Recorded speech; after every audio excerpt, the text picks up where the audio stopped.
Pukul 13 waktu Indonesia Barat.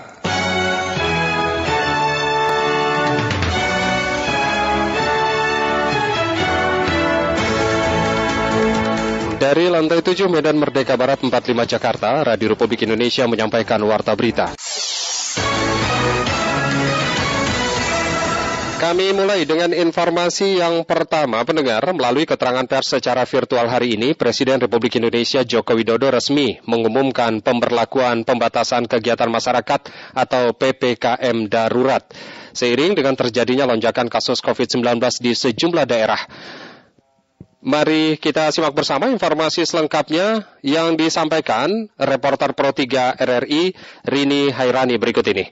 Assalamualaikum warahmatullahi wabarakatuh. Presiden Joko Widodo resmi mengumumkan pemberlakuan pembatasan kegiatan masyarakat atau PPKM darurat seiring dengan terjadi lonjakan kasus COVID-19 di sejumlah daerah di Indonesia. Dalam keterangan pers yang disiarkan kanal YouTube Sekretariat Presiden Kamis 1 Juli 2021, Kepala Negara mengatakan pembatasan aktivitas masyarakat ini akan dilakukan dengan lebih ketat dibandingkan sebelumnya. Pengaturan ini akan dilakukan oleh Menko Kemaritiman dan Investasi Luhut Binsar Panjaitan. Jokowi pun meminta kepada seluruh masyarakat untuk lebih disiplin dan mematuhi peraturan PPKM darurat demi keselamatan bersama. Menurutnya, jajaran Kementerian Kesehatan juga terus meningkatkan kapasitas rumah sakit, fasilitas isolasi, serta ketersediaan obat-obatan hingga tangki oksigen.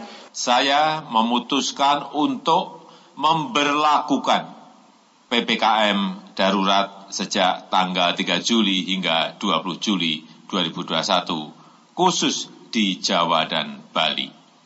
PPKM darurat ini akan meliputi pembatasan aktivitas masyarakat yang lebih ketat daripada yang selama ini sudah berlaku. Secara terperinci bagaimana pengaturan PPKM darurat ini, saya sudah meminta Menteri Koordinator Marinvest untuk menerangkan sejelas-jelasnya secara detail mengenai pembatasan ini. Saya minta masyarakat berdisiplin mematuhi pengaturan ini demi keselamatan kita semuanya.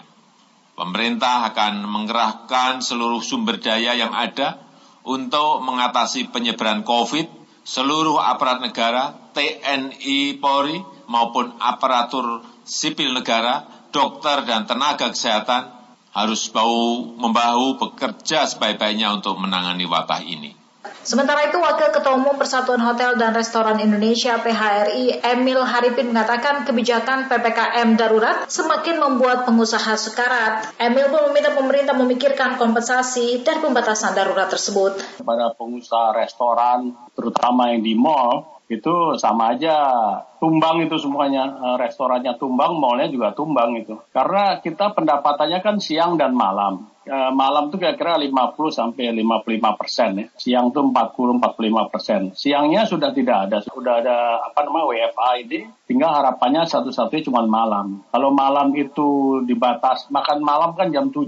Kalau itu jam 5 ditutup, ya nggak ada orang yang makan malam jam 3 sore itu nggak ada. Jadi kasih pembatasan tanpa kompensasi sehingga itu udah pasti mati semuanya tuh Mbak. Adapun aturan dalam PPKM darurat diantaranya untuk kegiatan di pusat perbelanjaan atau mal, pembatasan jam operasional selama PPKM darurat akan dipangkas hingga pukul 17 waktu Indonesia Barat dari yang sebelumnya pukul 20 waktu Indonesia Barat. Kapasitas maksimal juga ditetapkan di angka 25%. Kegiatan untuk makan maupun minum di tempat seperti restoran di mal, warung atau rumah makan, kafe, dan pedagang kaki lima hingga lapak jalanan juga dibatasi jam operasionalnya hingga pukul 17. Di sisi lain, pada PPKM darurat untuk daerah zona merah dan oranye perkantoran hanya boleh dibuka dengan 25% kapasitas. 75% kapasitas sisanya wajib work from home. Untuk kegiatan sektor esensial, industri, pelayanan dasar, utilitas publik hingga proyek vital nasional masih diizinkan beroperasi 100% dalam PPKM darurat. Beberapa tempat pemenuhan kebutuhan publik seperti pasar, toko swalayan, supermarket juga diizinkan beroperasi 100% dengan pengaturan jam operasional, kapasitas, serta penerapan protokol kesehatan lebih ketat.